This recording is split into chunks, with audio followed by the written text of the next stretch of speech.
வணக்கம். கலைஞர் செய்திகள் தொலைக்காட்சி நேயர்கள் அனைவரையும் இந்த நிகழ்ச்சிக்கு வரவேற்பதில் மகிழ்ச்சி. இன்றைய நிகழ்ச்சியில் இந்த சிறப்பு நிகழ்ச்சியில் எடுத்திருக்கக்கூடிய தலைப்பு தமிழ்நாட்டை தனித்துவமாக உருவாக்கிய திராவிட நாயகர், எழுச்சியுடன் வர இருக்கும் திராவிட மாடல் 2.0 அப்படின்ற ஒரு தலைப்புல தான் பேச இருக்கும். இன்றைய தலைப்பில் நம்ம கூட கலந்துரையாட இங்க அரங்கத்தில் இணைந்திருக்கிறார்கள் வழக்கறிஞர் தமிழ்தாசன் அவர்கள். ஐயா வணக்கம்.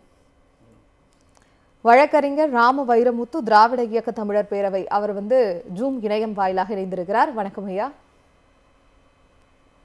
அதன் தொடர்ச்சியாக அரங்கத்தில் அரசியல் விமர்சகர் மருத்துவர் பூபதிராஜ் அவர்களும் இணைந்திருக்கிறார். வணக்கம். திராவிட மாடல் அரசின் முதல் 5 ஆண்டு கால சாதனை திட்டங்கள் நிறைய இந்த நிகழ்ச்சி ஆரம்பத்திலிருந்து நிறைய பேசியிருக்கோம் நேற்று வரைக்கும். இன்னைக்கு நம்ம பேச இருக்கிறது இந்த 5 ஆண்டு கால சாதனை திட்டங்கள் 2.0 லோடிங் அப்படின்ற 2வது வெர்ஷன்லேயே நிறைய திட்டங்களோட வந்திருக்கு. கருவில் இருக்க குழந்தை முதல் முதியோர் வரை அத்தனை திட்டங்கள், எல்லோருக்கும் எல்லாம் அப்படின்றதுல தான் திராவிட மாடல் திட்டங்கள் மிகப்பெரிய சாதனையை பார்த்திருக்கு அப்படின்னு வெளியே இருக்கக்கூடிய நிறைய பத்திரிகைகளும் சொல்லியிருக்காங்க. இன்னைக்கு காலையில இன்று மாலை 6 மணிக்கு தேர்தல் பிரச்சாரம் நிறைவடைய உள்ள நிலையில இன்னைக்கு காலையில முதல்வர் மு க ஸ்டாலின் அவர்களும் ஒரு வீடியோ வாயிலாக தமிழ்நாட்டு மக்கள் அனைவரிடமும் பேசியிருக்கிறார்.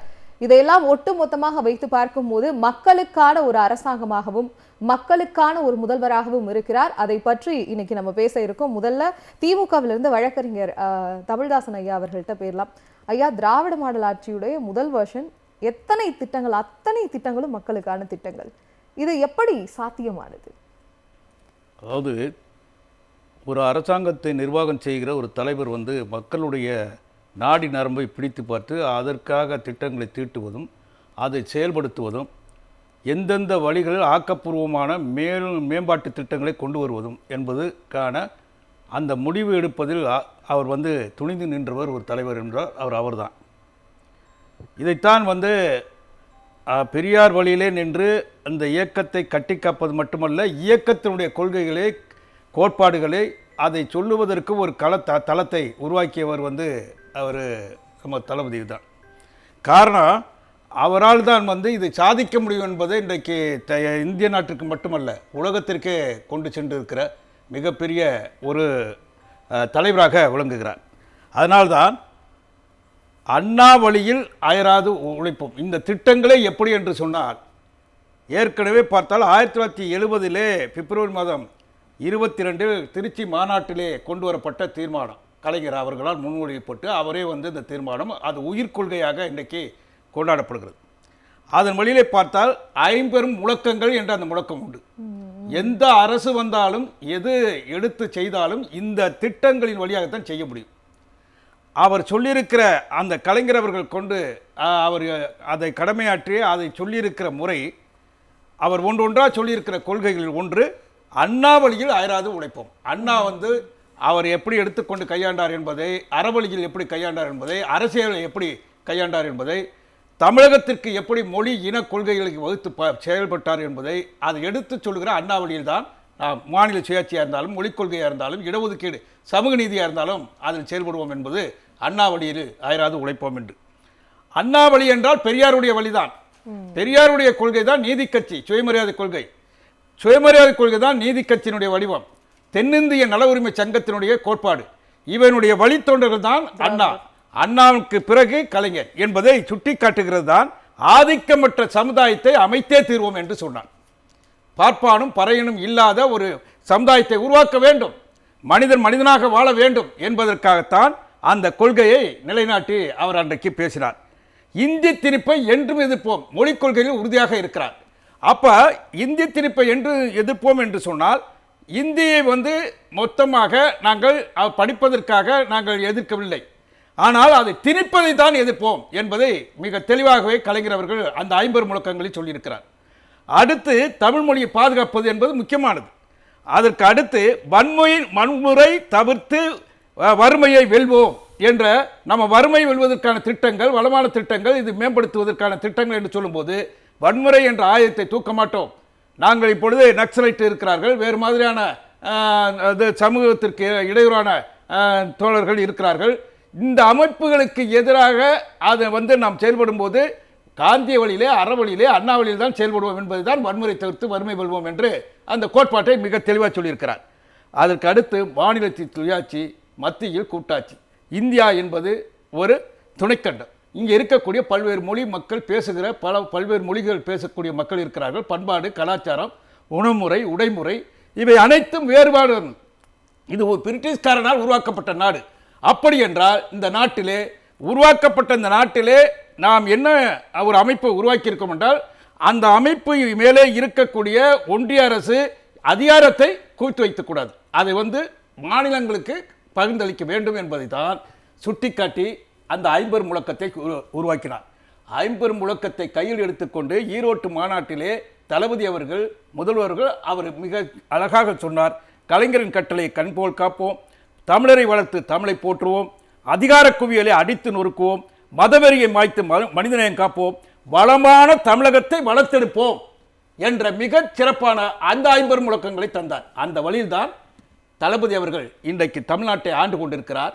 தமிழ்நாட்டை ஆண்டு கொண்டிருக்கும் போது அவர் சொன்ன எடுப்பில் இது வெற்றி பெற்றவர்களுக்கு, அதாவது எங்களுக்கு வாக்களித்தவர்களுக்கு மட்டுமல்ல, வாக்களிக்காத மக்களுக்கும் ஒட்டுமொத்தமாக சேர்த்து இந்த திராவிட மாடல் அரசு நடக்கிறது.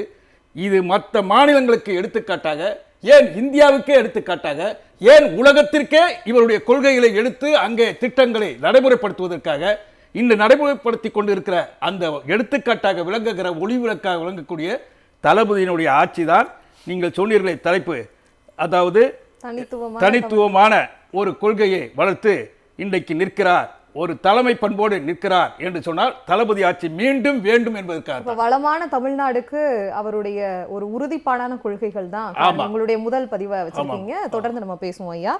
ஜூம் இணையம் வாயிலாக இணைந்திருக்கக்கூடிய வழக்கறிஞர் ராம வைரமுத்து அவர்கள்ட்ட போயிடலாம். ஐயா வணக்கம், நீங்க இணைப்புல தான் இருக்கீங்க. இந்த தேர்தல் அறிக்கை இந்த தேர்தல் களத்து 2026 சட்டமன்ற தேர்தல சூப்பர் ஸ்டாரே நம்மளுடைய தேர்தல் அறிக்கை தான் அப்படின்றத முதல்வர் அவர்கள் சொன்னாங்க. இந்த தேர்தல் அறிக்கை மக்கள் கிட்ட போய், சாமானிய மக்கள், ஒரு காமன் லேமேன் கிட்ட போய் கூட ரீச் ஆயிருக்குன்னா அதற்கான ஒரு மிகப்பெரிய பின்னாடி நிறைய விஷயங்கள் இருக்கும்.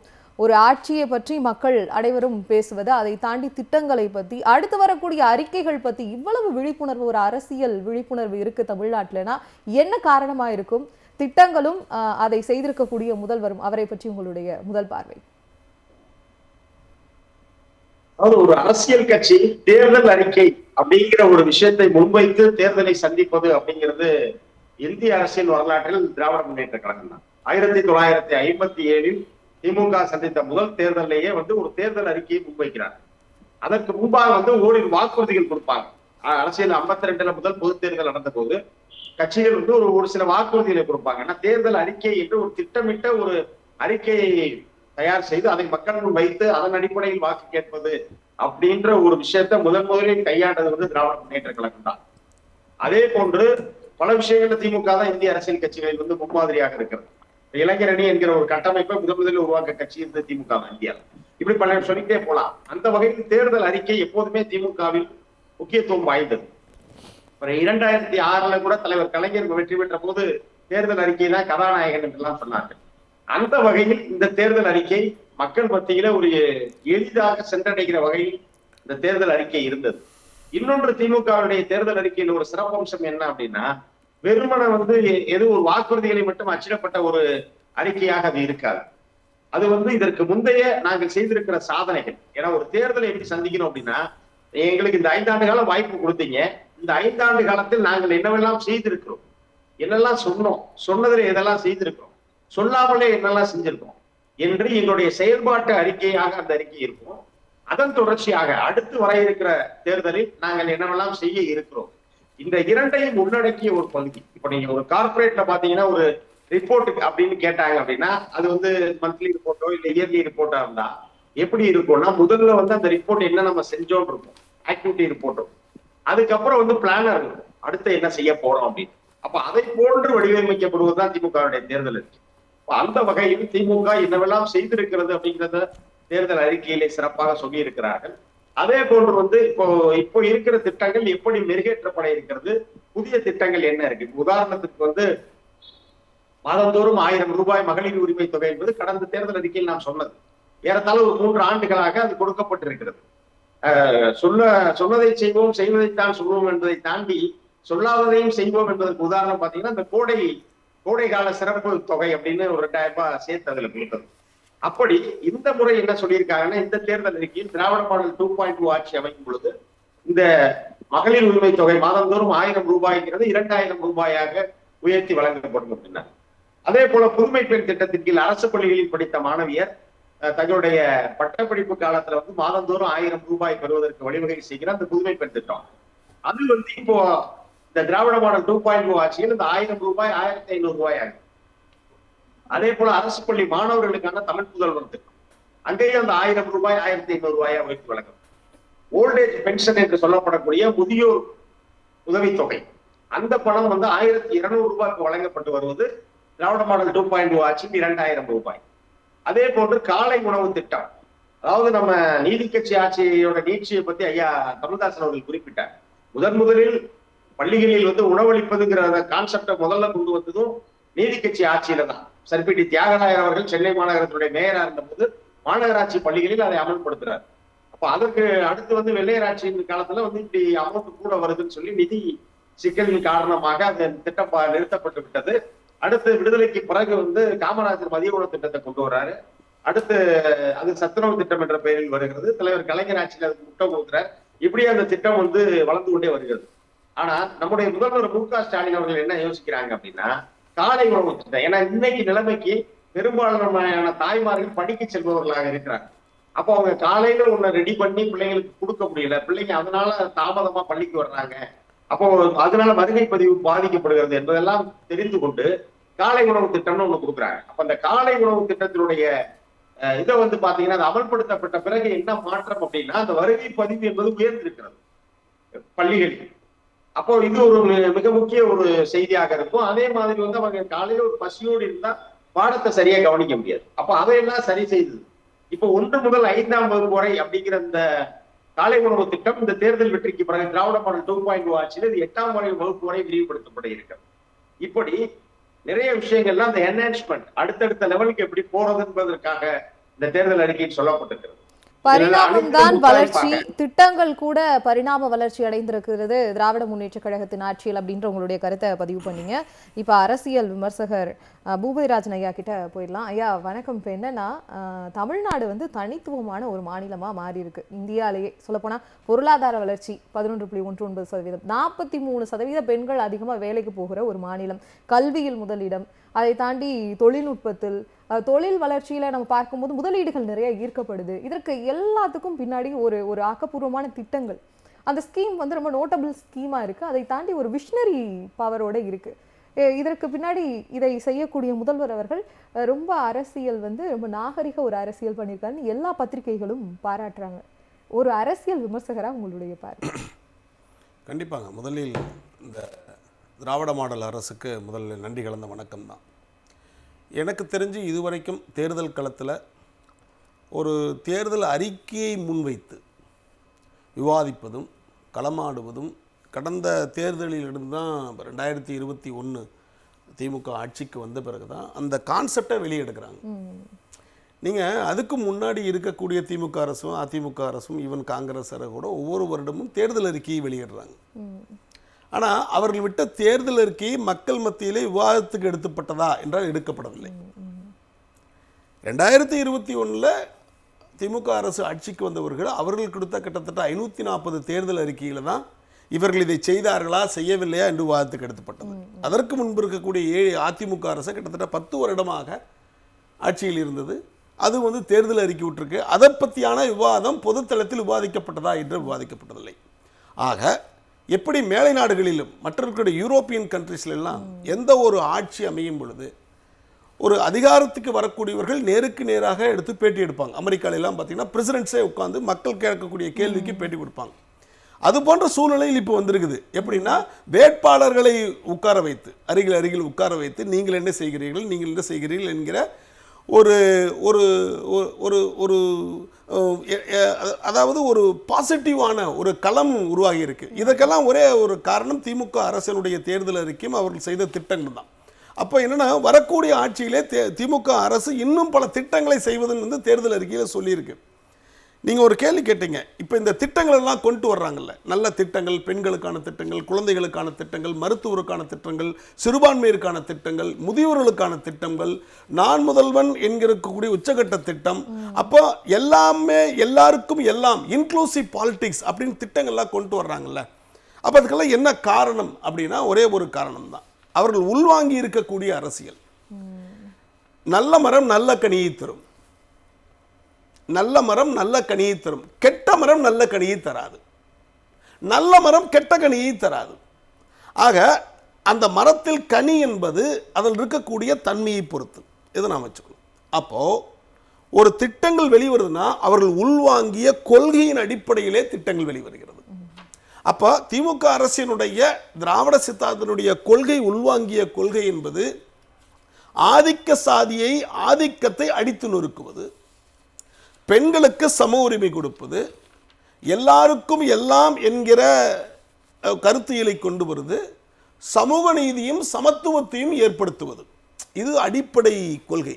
அப்போ அந்த கொள்கையை உள்வாங்கிய ஒரு கழகம், ஒரு கட்சியானது அந்த கொள்கையின் மேல் என்ன பண்ணுகிறது, பல்வேறு விதமான திட்டங்களை பரப்புகிறது, சொல்லுகிறது. அதுதான் இங்கே இருக்கக்கூடிய அடிப்படை. அந்த அடிப்படையில் வந்த திட்டங்கள் தான் அனைத்து திட்டங்களும். அப்போ அந்த திட்டங்கள் செழுமையாகிறது. இப்போ என்னென்னா காலை உணவு திட்டம் ஐயா சொன்னார், காலை உணவு திட்டம் குழந்தைகளுக்கு. அப்போது குழந்தைகள் பள்ளிக்கு வராததுக்கு காரணம் வறுமை, அப்போ பசி. அப்போ பசியை போக்குவதன் மூலம், வறுமையை போக்குவதன் மூலம் குழந்தை பள்ளிக்கு வரலாம் என்கிற ஒரு உணர்வு. அப்போ ஆதி காலத்தில் என்ன இருந்துச்சு, முன்னாடி இருக்கக்கூடிய ஒரு 75 வருடத்திற்கு முன்பு கல்வி என்பது எல்லாருக்கும் கிடைக்கக்கூடாது என்ற கருத்தியல். அது ஒரு விதமான ஒரு கான்செப்ட். அதுதான் ஆரியன் மாடல்னு சொல்கிறாங்க. அந்த மாடலை உடைத்து கல்வி என்பது அனைவருக்கும் வேண்டும் என்கிற ஒரு திராவிட மாடல். அதுவே பெரியார் வைத்தது, அண்ணா வைத்தது, கலைஞர் வைத்தது, ஸ்டாலின் வைத்தது, மற்றும் இருக்கக்கூடிய அம்பேத்கர் வைத்தது, அயோத்திதாச பண்டியர், ரெட்டமலை சீனிவாசன் போன்ற எல்லா விதமான தலைவர்களும் வைத்திருக்கக்கூடிய ஒரு கருத்தியல் சிந்தனை அது. அப்போ அந்த ஒரு சிந்தனையின் அடிப்படையில் ஏன் இன்னும் கல்வி குழந்தைகளுக்கு வரல அப்படின்னா, இன்னும் உணவு பற்றாக்குறை இருக்கிறது, கஷ்டங்கள் இருக்கிறது, அவர்களுக்கு காலையிலே உணவு சமைப்பில் பல்வேறு விதமான சூழ்நிலை இருக்கும்போது அப்போ குழந்தைகளுக்கு என்ன பண்ணுங்க, சாப்பாடு கொடுங்க. சாப்பாடு கொடுப்பதன் மூலம் குழந்தைகளை பள்ளிக்கு வர வைக்க முடியும். கல்வியின் மூலம்தான் ஒரு நாட்டினுடைய சிறப்பை, ஒரு நாட்டினுடைய தரத்தை உயர்த்தவே முடியும். கல்வி இல்லாமல் எதுவுமே இல்லை. பணம் அல்ல, பதவி அல்ல. பணம் பதவியை உயர்த்தாது, கல்வி மட்டும்தான் உயர்த்தும். என்றால் கல்விதான் அனைத்தையும் கொண்டு வரும். பணம் மட்டும் இருந்தால் ஒரு தரத்தை உயர்த்த முடியாது. ஏன்னா பணம் என்பது it's a floating, it's a volatile ஒன்று. இன்னைக்கு பணம் இருக்கும், நாளைக்கு பணம் போயிடும். பதவி என்பது இட் இஸ் ஆல்சோ வாலடைல்.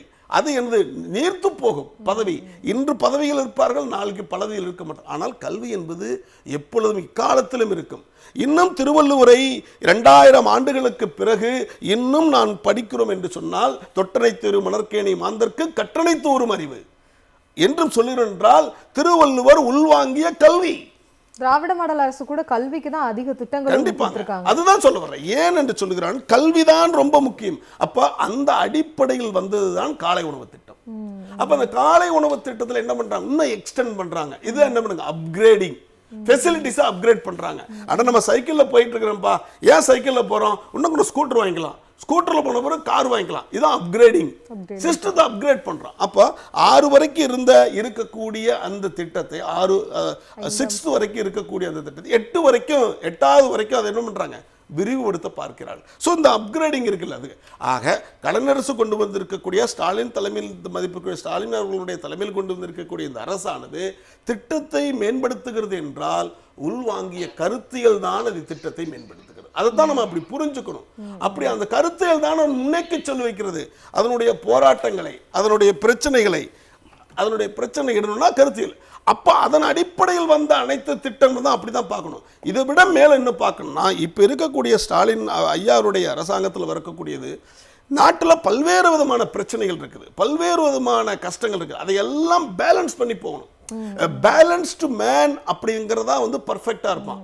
ஏன்னா ஒரு மனிதன் பல்வேறு விதமான சூழ்நிலையும் தன்னுடைய பேலன்ஸை விட்டுருவான். ரொம்ப சோகமா இருக்கிற சமயத்துல, ரொம்ப அழுதுட்டு இருக்கிற சமயத்துல, அரசியல் பரபரப்பு, தேர்தல் பிரச்சாரம் தான் கூட நிதானமான பேட்டி நம்ம பார்க்கணும். அதுதான் முக்கியம். அதுதான் பேலன்ஸ்டு மேன். நீங்க உணவுல கூட பாருங்க, பேலன்ஸ்டு டயட்னு சொல்லுவாங்க. கலைஞர் கூட என்ன பண்ணுங்க பேலன்ஸ்டு டயட்ல முட்டையை ஏற்படுத்தினாரு.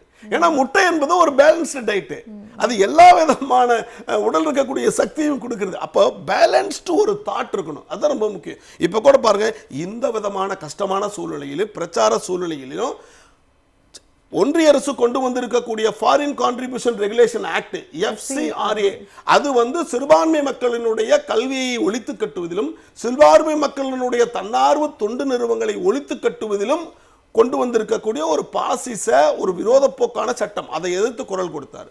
அதுவும் இல்லாமல் டீலிமிட்டேஷன், தொகுதி மறுவரை செய்தல், அது வந்து அதை வந்து என்ன பண்றாரு, இந்தியா லெவலில் தோற்கடிக்கப்பட்டிருக்கிறது. ஒருவேளை அது அந்த டீலிமிட்டேஷன், அந்த தொகுதி மறுவரை சட்டம் அமல்படுத்தும் இருக்குமே ஆனால் தென்னிந்தியாவினுடைய ஓட்டுகள்லாம் அவங்களுக்கு தேவையே கிடையாது. இதுதான் அடிப்படை. நம்மளுக்கு வந்து 39 சீட்டில் இருந்து 59 சீட்டு வருதுன்னு சொல்றாங்க, எண்ணிக்கையில வருது. அதான் நம்மளுக்கு 59 சீட்டு வந்துருச்சு, 59 சீட்டு வந்துருச்சேன்னு அப்படி பார்க்க கூடாது. அதுக்கு பேர் என்ன சொல்றாங்க, ரிலேட்டிவ் வெயிட் பார்க்கணும் அப்படிங்கிறாங்க. நாட் த பர்சன்டேஜ், நம்பர் பார்க்க கூடாது, எண்ணிக்கை மட்டும் பார்க்கணும். அது எவ்வளவு வெயிட் இருக்குது, எப்படி வெயிட் இருக்குன்னா 534 இருக்கக்கூடிய ஒன்றிய இதுல வந்து நாடாளுமன்றத்தில் 39 என்ன ரேஷியோ, அதே 850 சீட்டு வந்துச்சுன்னா இந்த 59 என்ன ரேஷியோ என்றால் மிக குறைவான ரேஷியோ. அதாவது அப்படித்தான் பார்க்கணும். அப்படி பார்க்கும் பொழுது வடநாடுகள் இருக்கக்கூடிய வட மாநிலத்தில் இருக்கக்கூடிய எண்ணிக்கை 4 மாநிலம் போது, ராஜஸ்தான், பீகார், உத்தரப்பிரதேஷ், மத்திய பிரதேஷ், இந்த 4 மாநிலத்தினுடைய எண்ணிக்கையை கூட்டினாவே 3க்கு 2 என்று இருக்கக்கூடிய பெரும்பான்மையை பெற்றுவிடும். ஆக இப்படி மக்களுக்கு எதிரான எந்த திட்டங்கள் வந்தாலும் திராவிட நாயகர் குரல் கொடுக்கிறார், வென்றும் காட்டுகிறார் அப்படின்றத சொல்லியிருக்கீங்க. முதல் சுற்றுல முதல் பார்வையும் முடிந்திருக்கு. வழக்கறிஞர் தமிழ்தாசன் ஐயா அவர்கள்கிட்டே போலாம். ஐயா, ஒன்றிய அரசு கிட்ட இருந்து ஒத்துழைப்பு இல்லை, ஆனா அதை தாண்டி ஒன்றிய அரசு தமிழ்நாட்டை வஞ்சிக்கிற மாதிரி ஏதாவது ஒரு திட்டங்கள் கொண்டு வந்தா முதல் குரல் தமிழ்நாட்டில் இருந்து தான் இந்தியா முழுக்க ஒலிக்குது. அதுக்கு முக்கியமான ஒரு ரீசெண்டா நம்ம பார்க்கக்கூடிய ஒரு விஷயம் என்னன்னா, டீலிமிட்டேஷன் பில் ஃபெயில்ஸ். இது ஒரு மிகப்பெரிய திருப்பம். ஏன்னா அரசியல் பரபரப்புல தேர்தல் பிரச்சாரம் அவ்வளவு சூடு பிடிச்சிட்டு இருக்கு. அதற்கு மத்தியிலும் முதல்வர் அவர்கள் இப்படி ஒரு முன்னெடுப்பு எடுத்து தமிழ்நாடு முழுவதும் பற்றி எறிந்த தீ இந்தியா முழுமைக்கும் போய் டெல்லியில இந்த பில்லே வந்து ஃபெயில் ஆயிருக்கு. இது எவ்வளவு பெரிய ஒரு பெரிய மாற்றம், இது எவ்வளவு பெரிய தாக்கத்தை ஏற்படுத்தும். அதாவது ஒரு நாட்டிற்கு என்ன தேவை என்பது மொழி வழி மாநிலம் அமைந்தது என்பது மட்டுமல்ல, அந்த நாட்டிற்கு தேவையான கருத்தியல் இருக்கிறது, கோட்பாடுகள் இருக்கின்றன. அப்படி பார்க்கும்போது அந்த அடிப்படையில் தான் நாம் வந்து செயல்பட வேண்டும். அப்படி என்று நினைக்கும்போது அரசியலமைப்பு சட்டத்தை மீறக்கூடாது. ஒரு நாடு அல்ல, ஒரு மொழி இல்லை இந்த நாடு. அப்போ இந்த நாட்டில் இருக்கக்கூடிய மக்களுக்கு என்ன தேவை என்பது ஒரு தலைவன் அதை உணர்ந்திருக்க வேண்டும். அப்படிப்பட்ட தலைமை இருக்கிற காரணத்தினால்தான் தளபதி அவர்கள் இதை எதிர்த்து ஏற்கனவே ஓராண்டாக குரல் கொடுத்து வந்து மாநிலத்தில் உள்ள முதலமைச்சர்களை அழைத்து, மாற்றுக் கட்சி சேர்ந்தவர்கள் அவர்கள் அழைத்து அந்த மாநாடு போட்டு அதெல்லாம் அந்த இதை உரையாட வைத்தார். கருத்துக்களை பதிவு செய்து நாடு முழுக்க கொண்டு சென்றார். அந்த அடிப்படையில் தான் இது வந்து இப்பொழுது அவர் குரல் எழுப்பியது. இங்கே வந்து தேவையில்லாமல் நாம் இப்போ இங்கே வந்து மாநிலத்தில் தேர்தல் நடக்குது, தமிழ்நாட்டில் நடக்குது, மேற்கு வங்கத்தில் நடக்குது. நடந்து கொண்டு இருக்கும்போது ஏன் நாடாளுமன்றத்தை கூட்ட வேண்டும்? நடந்து கொண்டு இருக்கிறது. இங்கே இருக்கக்கூடிய ஏறத்தாழ 40 நாடாளுமன்ற உறுப்பினர்கள் இருக்கிறார்கள், அங்கே மேற்கு வங்கத்தில் இருக்கிறார்கள். இவர்களெல்லாம் எங்கே கொண்டு நிறுத்துவது? சரி, அவ்வளோ அவசியம் என்ன? 3 நாள் வந்து படிப்பதற்கே நீங்கள் வந்து உறுப்பினர்களுக்கு அந்த சட்ட மசோதாவை முன்வடிவை கொடுக்கணும். 4 நாளுக்கு முன்னால் கொடுத்து அது படித்த பிறகு தான் அவர்கள் பேசணும் அவையில். அதாவது அவங்க கருத்துக்களை, அது எதிர்ப்பும் இருக்கலாம், ஆதரவும் இருக்கலாம், எப்படின்னு பேசணும். ஆனால் திட்டமிட்டு மகளிருக்கு நாங்கள் இடஒதுக்கீடு கொண்டு வருகிறோம், தொகுதி மறுவரை கொண்டு வருகிறோம் என்று சொல்லி, வேண்டுமென்றே அரசியலமைப்பு சட்டம் 131 திருத்துகிறோம் என்று சொல்லி, திருத்தத்தை கொண்டு வந்து நிறைவேற்றுகிறோம் என்று சொல்லி, அதன் வழியிலே வந்து நாங்கள் மக்கள் தொகை கணக்கெடுப்பு இது என்றெல்லாம் சொல்லி புறக்கணித்து விட்டு இது மசோதா என்று சொல்கிறார்கள். கடந்த 2 வருடத்துக்கு முன்னாலே 23 கொண்டு வந்த சட்டம், அந்த சட்டத்தின்படியே நடத்த வேண்டிய இது கோட்பாடு இருக்கிறது. ஆனால் அதை மீறி இது நடந்தார். அதனால்தான் குரல் கொடுத்தார். இந்தியாவிலேயே ஜனநாயகத்தை நிலைநாட்டுவதற்கு குரல் கொடுத்த ஒரு மாநில முதல்வர் என்று சொன்னால் தளபதி ஸ்டாலின் அவர்கள். இந்த கேள்வி எதற்காகனா, இந்த நேரத்தில் நடந்த இந்த ஒரு மசோதா வந்து ஃபெயில் ஆனது, இங்கே முதல்வர் அவர்கள் எழுப்பிய ஒரு குரல், அந்த நகல் எரிப்பு முதல் தலைமுறை வாக்காளர்கள் மத்தியில் ஒரு பெரிய தாக்கத்தையும் மாற்றத்தையும் ஏற்படுத்தியிருக்கு. அவங்களுக்கு சரியான ஒரு தேர்வு எதுன்ற ஒரு நிலைப்பாடை ஏற்படுத்துறதுக்கு உண்மைதான். இப்போ இந்த நாட்டில் நடக்கக்கூடிய அரசியல் விழிப்புணர்வு முதல்ல தேவை. அரசியல் விழிப்புணர்வு தேவை என்பதற்குத்தான் அண்ணா அவர்கள் அன்றைக்கு மிக தெளிவாகவே சொல்லியிருக்கிறார். கல்லூரியில் படிக்கக்கூடியவர்கள் அல்லது களத்தில் இறங்கக்கூடியவர்கள் இவர்களெல்லாம் இளைஞராக இருப்பவர்கள் அத்தை மகளாக இருந்தாலும் மாமன் மகளாக இருந்தாலும் நீங்கள் பார்த்து கொண்டு இருக்க வேண்டும் ஒழிய, பழகி கொண்டு இருக்க வேண்டிய ஒழிய, ஆனால் அதே நேரத்தில் நாங்கள் களத்தில் இறங்குகிறோம், இப்பொழுதே நாங்கள் அத்துமீறி நடந்துகிறோம் என்று நடந்து விடக்கூடாது. அதே நேரத்தில் நடக்கிற நாட்டு நடப்புகளை புரிந்து கொள்ள வேண்டும் என்று அண்ணா அவர்கள் சொல்லியிருக்கிறார். அந்த அளவில் தான் முதல் இன்றைக்கு இருக்கக்கூடிய தலைமுறையில் இருக்கக்கூடிய இப்பொழுது வாக்களிக்கக்கூடிய இளைஞர்கள் இருக்கிறார்கள் அல்லவா, நாட்டிலே நடைபெறுகிற அரசியல் சூழ்ச்சிகள் என்ன என்று தெரிய வேண்டும். அங்கே இருக்கக்கூடிய மோடி அரசு மதவெறி பிடித்த அரசு, இந்துத்துவ கொள்கையுடைய அரசு, மக்களுக்கு எதிரான அரசு, மத நல்லிணக்கத்தை பேணாத அரசு. இங்கே நாட்டால் அண்ணா சொன்னதை போல மொழியால் தமிழன், இனத்தால் திராவிடன், நாட்டால் இந்தியன், உலகத்தால் மனிதன் என்று அவர் சுட்டி காட்டியிருக்கிறார். அப்பொழுது நாம் யாருக்கும் எதிரி அல்ல. அதை நிலைநாட்டுவது யார்? தளபதி அவர்கள் தான் இந்த மாநிலத்தில் இருந்து அவர் நிலைநாட்டி கொண்டிருக்கிறார். எல்லா உரிமைகளையும் மாநிலத்தில் இருந்து பெற்றுக்கொள்வதற்காக ஒன்றிய அரசிடம் கேட்டு போராடி கொண்டிருக்கிறார். அதன் ஒரு கட்டம்தான் அவர் எழுப்பிய குரல். கடந்த காலத்தில் எழுப்பிய அந்த திமுகவுடைய வரலாற்றை நினைத்து பார்க்க வேண்டும். நீங்கள் மீண்டும் எங்களை உசுப்பி விடுகிறீர்கள், எந்த காலத்திலும் நாங்கள் உரிமைகளை விட்டுக் கொடுக்க மாட்டோம் என்று ஓங்கி குரல் கொடுத்தார், நகலை எரித்தார், திமுக எல்லாரும் நிலைப்பாடை எடுத்தார். அந்த விஷயத்துல சரியான ஒரு நிலைப்பாடு மக்கள் மத்தியில் நல்ல தாக்கத்தை ஏற்படுத்திருக்குன்னு சொல்லிட்டீங்க. நம்ம தொடர்ந்து பேசலாம் ஐயா. இப்போ மருத்துவர்கிட்ட போகலாம் ஐயா. இப்போ என்னன்னா இப்போ கொஞ்ச நேரத்துக்கு முன்னாடி தமிழ்நாடு மருத்துவர் நலசங்கம் ஆதரவு தெரிவிச்சிருக்காங்க. எங்களுக்கு நீங்க நிறைய நல்ல நடவடிக்கைகள், நிறைய விஷயங்கள், திட்டங்கள் எடுத்திருக்கீங்க, அதற்கு நன்றின்னு சொல்லியிருக்காங்க. இந்த மாதிரி நிறைய விஷயங்கள் தமிழ்நாடு மெடிக்கல் டூரிசமாவே மாறி போயிடுச்சு. மருத்துவத்துறையில் எப்படி ஒரு மாற்றங்கள் பார்த்துருக்கீங்க? இல்லை, மருத்துவத்துறையில் மிகச் சிறப்பாக இந்த அரசு செய்திருக்கிறது. அதாவது மருத்துவர்களுக்காக இருக்கட்டும், மருத்துவ சேவை சம்பந்தப்பட்டதாக இருக்கட்டும், மக்களுக்கு சென்றடக்கூடிய மருத்துவமாக இருக்கட்டும், எல்லாமே சிறப்பான திட்டங்கள் இருக்குது. இப்போ நீங்கள் குறிப்பாக போனால் மருத்துவர்களுக்கு ஆனதுன்னு பார்த்தீங்கன்னா, மருத்துவர்கள் டிரான்ஸ்ஃபர்ஸாக இருக்கட்டும், சீனியாரிட்டி லிஸ்ட்டு, வேக்கன்ஸ் லிஸ்ட்டு, அதே மாதிரி எம்ஆர்பின்னு சொல்லக்கூடிய மெடிக்கல் ரெக்ரூட்மெண்ட் போர்டு, அதன் மூலம் இருக்கக்கூடிய அப்பாயின்மெண்ட்டாக இருக்கட்டும், அதெல்லாம் ஒரு வெளிப்படைத்தன்மையாக நடந்திருக்கு.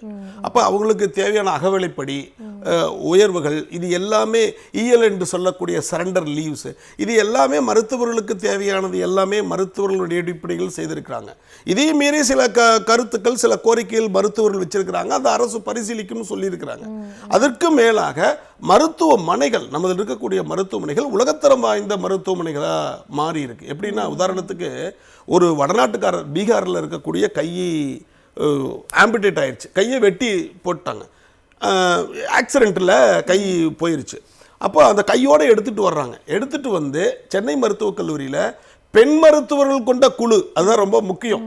பெண் மருத்துவர்கள் கிட்டத்தட்ட தலைமையிலே 10 பேர் கொண்ட குழு கிட்டத்தட்ட 12 மணி நேரம் அறுவை சிகிச்சை செய்து கையை ஒட்டி விட்டார்கள்.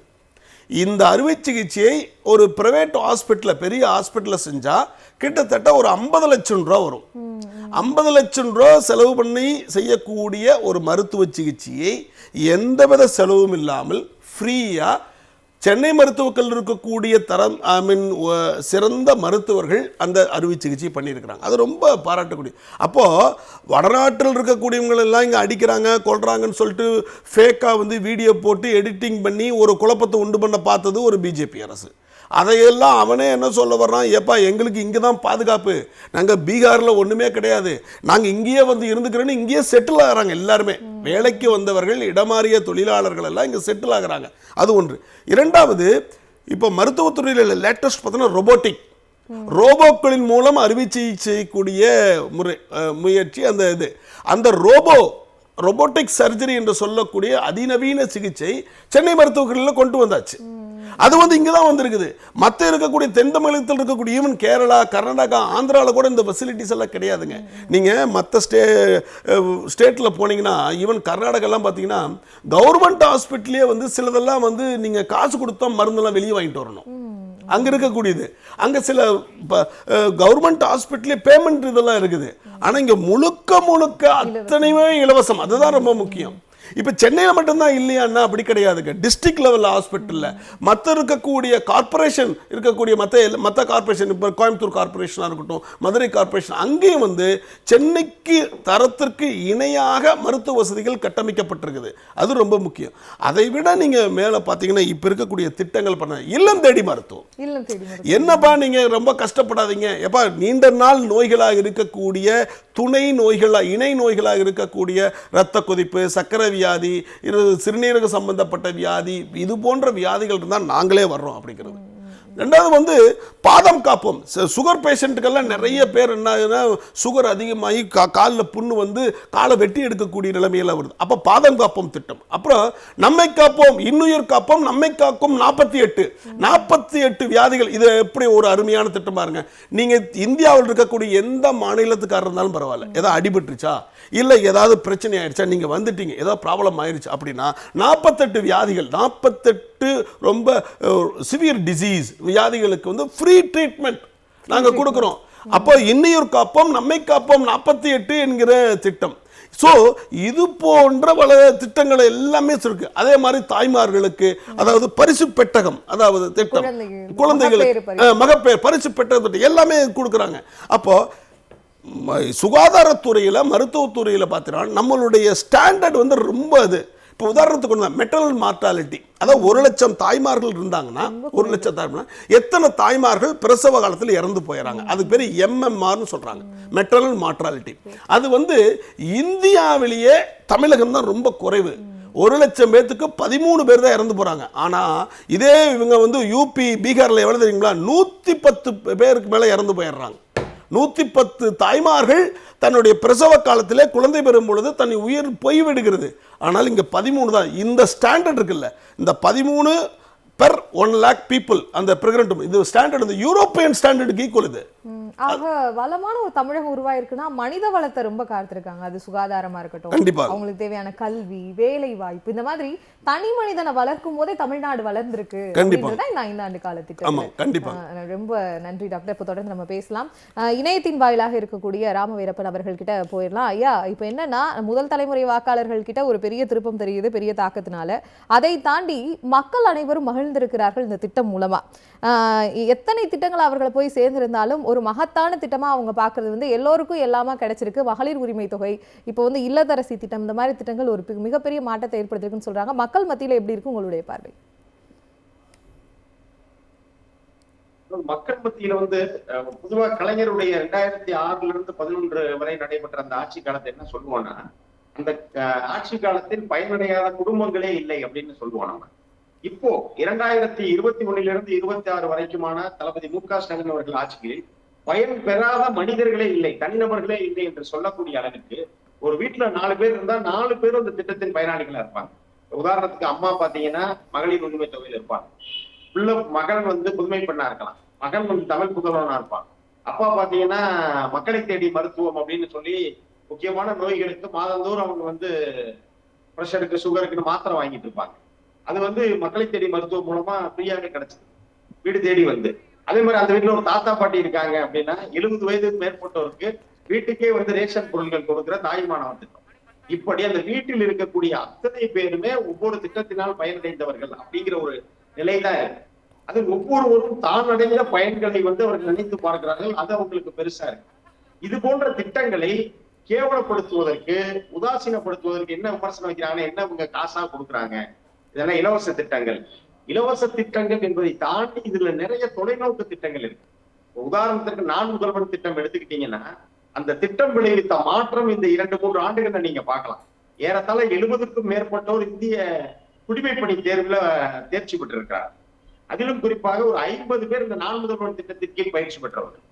இப்படி இந்த அரசு திட்டங்கள்ல அவருடைய வாழ்க்கை தரம் எப்படி மாறுதுன்னு பாருங்க.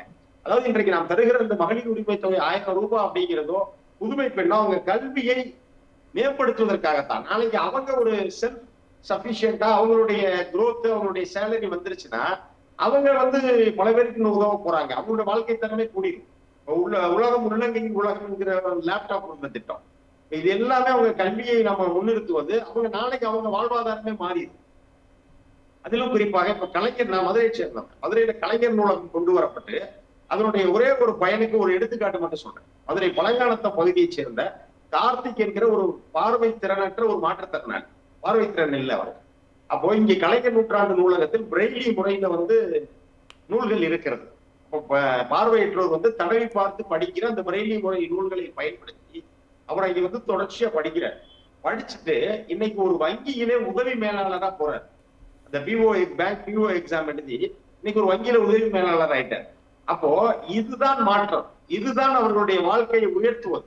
வெறும் இவங்க என்ன எப்படி அதை இது பண்றாங்க அப்படின்னா, சிறுமைப்படுத்தி சொல்றாங்கன்னா 1000 ரூபாய் கொடுத்துட்டா அவங்களுக்கு போதுமா, இது கொடுத்துட்டா போதுமா, அது மட்டுமல்ல.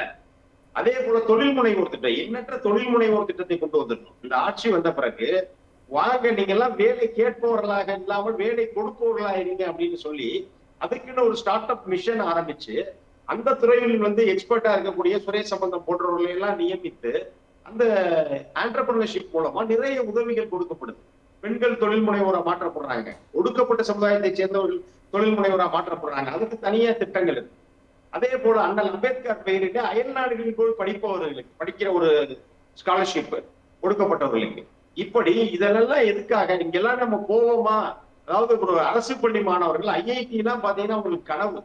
பிரைவேட்டா இருக்கக்கூடிய சிபிஎஸ்இ மெட்ரிக் ஸ்கூல்ல அந்த ஐஐடி ஜேஇ எக்ஸாம் கோச்சிங் நடத்துவாங்க. ஆனா அரசு பள்ளிகளிலேயே ஐஐடி ஜேஇ கோச்சிங் நடத்தி, நீட்டுக்கு கோச்சிங் நடத்தி அரசு பள்ளி மாணவர்கள் இன்றைக்கு உயர்கல்வி திட்டத்திற்கு சென்றார்கள். அப்போ அதெல்லாம் நம்ம அந்த திட்டத்தால் பயன்பெற்றவர்கள் தங்களுடைய ஆக இந்த மாதிரியான திட்டங்கள் அனைத்துமே ஒரு தனித்துவமான ஒரு தமிழ்நாட்டை உருவாக்கி இருக்கு. அதற்கு காரணம் திராவிட நாயகன். உங்களுடைய கருத்தை பதிவு பண்ணி உங்களுடைய நிறைவு பார்வைக்கு நன்றி. மருத்துவர் பூபதி ஜான் அவர்கள் கிட்ட கேட்டலாம். சார், இப்போ நம்ம நிகழ்ச்சி தொடங்கிலிருந்து பேசணும். இப்போ தேர்தல் அறிவிக்கப்பட்டதுல இருந்து நம்ம இந்த சிறப்பு நிகழ்ச்சியை பார்க்கணும். நிறைய விஷயங்கள் துறை ரீதியா நிறைய பார்த்துட்டோம். ஆனா இப்போ இன்க்ளூசிவான இப்படி ஒரு growth, ஒரு தனித்துவமான தமிழ்நாடு உருவாக்கிறா, அதுக்கு திராவிட நாயகர் காரணம் எல்லாருமே சொல்றாங்க. உங்களுடைய நிறைவு பார்வை. கண்டிப்பாங்க, இது வரவேற்கப்பட வேண்டியதான். இந்த இந்தியாவில் 2 விதமான மாடல் உருவாயிட்டு இருக்குது அதிகமாக. ஒன்று ஆரியன் மாடல். ஆக்சுவலாக அந்த ஆரியன் மாடல் என்ன சொல்லுதுன்னா 2 விதமான பிரச்சனைகளை முன்வைக்குது. ஒன்று பவர்ஃபுல்லாக ஒரு இடத்துல குவியன்னு பார்க்குது ஒன்று. இரண்டாவது கல்வி என்பது எல்லாத்துக்கும் தேவையில்லைன்னு பார்க்குது 2. மூன்றாவது அதிகாரங்கள் பரவலாக்கப்படக்கூடாது, குவியணும் ஒரு இடத்துல பார்க்குது. இதுதான் ஆரியனுடைய கான்செப்ட். அதற்கு நேர் ஆப்போசிட் திராவிடியன் கான்செப்ட். திராவிட மாடல் என்ன சொல்லுதுன்னா எல்லாருக்கும் எல்லாம் சொல்லுது, அதிகாரத்தை பரவலாக்கணும் சொல்லுது, மத்தியில் கூட்டாட்சி மாநிலத்தில் சுயாட்சி என்று சொல்லுகிறது. அப்புறம் சமத்துவம் சமூக நீதியை பண்ணுது. அப்போ இதை எடுத்துட்டு போவதில் இருக்கக்கூடிய இடர்கள் இருக்குது, கஷ்டங்கள் இருக்குது, இதையெல்லாம் எதிர்கொள்ளுகிறது. அதை நீக்குவதற்கு இந்த கான்செப்டை மேலே கொண்டு வருவதுக்கு தான் என்ன சொல்லுது அப்படின்னா, இதற்காகத்தான் எல்லாத்துக்கும் எல்லாம், கல்வியிலாக இருக்கட்டும், சுகாதாரத்துறையாக இருக்கட்டும், ஏழைகளுக்காக இருக்கட்டும், மற்ற இருக்கக்கூடிய அவர்களுடைய இப்போ லேட்டஸ்ட் வந்திருக்கக்கூடிய ஏஐ, அப்புறம் ஆர்டிஃபிஷியல் இன்டெலிஜென்ஸு, கம்ப்யூட்டர் சம்மந்தப்பட்டது இதாக இருக்கட்டும், அது அனைவர்களுக்கும் சேர வேண்டும் என்கிற சொல்லு. அதில் தான் பாருங்கள், ஐஏஎஸ் ஐபிஎஸ் போன்ற உயர் பதவிகள் போகிறது எல்லாருமே போகவே முடியாது. ஈவன் நானே மருத்துவராக இருக்கிறேன். மருத்துவராக இருக்கக்கூடிய என்னுடைய பசங்களிடையப்பா நீ ஐஏஎஸ் போகணும், ஐபிஎஸ் போகணும் அப்படிங்கிற சிந்தனை நம்ம சொல்ல மாட்டேன். நான் என்ன சொல்லுவேன், அப்பா நான் மருத்துவன் ஆகிட்டேன், நீ என்ன ஆயிரு, நீ டாக்டராக போகணும் தான் சொல்லுவான். இப்போ சப்போஸ் ஒரு சாதாரண தொழிலாளி, ஒரு சாதாரண இருந்து ஒரு தொழிலாளியோ ஒரு இடைநிலை வந்தவங்கன்னா என்ன பண்ணியிருப்பாங்க, ஒரு லோ 4th கிரேட் சர்வன்ட்ஸ் இருந்தால், எப்பா நீ எப்படியாவது படித்து ஒரு ஆஃபீஸ் வேலைக்கு போயிரு அப்படின்னு சொல்லுவான். ஏன்னா அந்த எண்ணம் தான் அவனை பிரதிபலிக்குது. ஆனால் அதையெல்லாம் உடைச்சு நீ நான் முதல்வன் திட்டத்தில் பாருங்க அப்படின்னா, ஐயா சொன்ன மாதிரி எல்லாரும் ஐஏஎஸ் ஆகணும், ஐபிஎஸ் ஆகணும், மேல்நிலைக்கு வரணும் அப்படிங்கிற ஒரு கருத்தியில கொண்டு வந்திருக்குது பாருங்க. அதான சிறப்பான திட்டம். அப்ப பரவலாக்கப்படுகிறது. அப்ப என்ன அப்படின்னா, எல்லாத்துக்கும் எல்லாம் என்கிற இன்க்ளூசிவ் பாலிடிக்ஸை கொண்டு வரணும்னா இது போன்ற திட்டங்கள் திராவிட மாடல் அரசு தான் கொண்டு வர முடியும். ஏன்னா வேறு இதனுடைய சிந்தனை அவர்கள் தான் சொல்லணும். நான் சொன்ன மாதிரி எந்த ஒரு கருத்தும் நாம் நினைத்து கொண்டு சிந்தித்து கொண்டிருந்தால் கருத்தே நிலைவாக இருக்கும். ஏனென்றால் நீர் இல்லாத செடி எப்படி வாடி போய்விடுகிறதோ, நீர் கிடைக்காத செடி எப்படி மடிந்து போய்விடுகிறோ, அதாவது தினமும் சிந்திக்காத, தினமும் செயல்படுத்தாத எந்த ஒரு கருத்தும் அழிந்து போகும் அப்படிங்கிறதான் உண்மை. ஆனால் அதை அழிய விடாமல் அந்த கருத்தை இன்னும் உயிரோடு இருப்பதற்காக, அந்த கருத்தை இந்த தமிழகத்தில் இன்னும் செழிப்பாக இருப்பதற்காக இது போன்ற திட்டங்களை செய்து கொண்டிருப்பது திராவிட மாடல் அரசு. அது நல்ல கனியை கொடுக்கும், நல்ல கருத்தை விருக்கும், செழிக்கும் தமிழ்நாடு. இன்றைய நிகழ்ச்சியில் கலந்து கொண்டு சிறப்பு விருந்தினர்கள் அனைவரும் நிறைவான கருத்தை சொல்லியிருக்கிறார்கள். திராவிட மாடல் ஆட்சியின் சமூக நீதிக்கான திட்டங்கள் நிறைய கருவில் இருக்க குழந்தையிலிருந்து பெண்கள்லேருந்து முதியோர்கள் வரையும் போய் சேர்ந்திருக்கு. திராவிட மாடல் 2.0 தொடரும். தமிழ்நாட்டை வஞ்சிக்க நினைப்பவர்களுக்கு நான் தான் டேஞ்சர் அப்படின்னு முதல்வர் அவர்கள் சொன்னது மாதிரி அவர் நமக்கு வஞ்சிக்க கூடிய மக்கள் அனைவரையும் எதிர்த்து நிற்கிறார், அரசாங்கத்தை எதிர்த்து நிற்கிறார், மக்களுக்கான திட்டங்களை தொடர்ந்து செய்வார். திராவிட மாடல் 2.0 தொடரும் அப்படின்றதான் நம்மளுடைய நிகழ்ச்சியில் கலந்து கொண்ட சிறப்பு விருந்தினர்கள் அனைவரும் சொல்லியிருக்காங்க. அனைவருக்கும் நன்றி. இத்துடன் நிகழ்ச்சி நிறைவு பெறுகிறது. மற்றும் ஒரு நிகழ்ச்சியில் சந்திப்போம். வணக்கம்.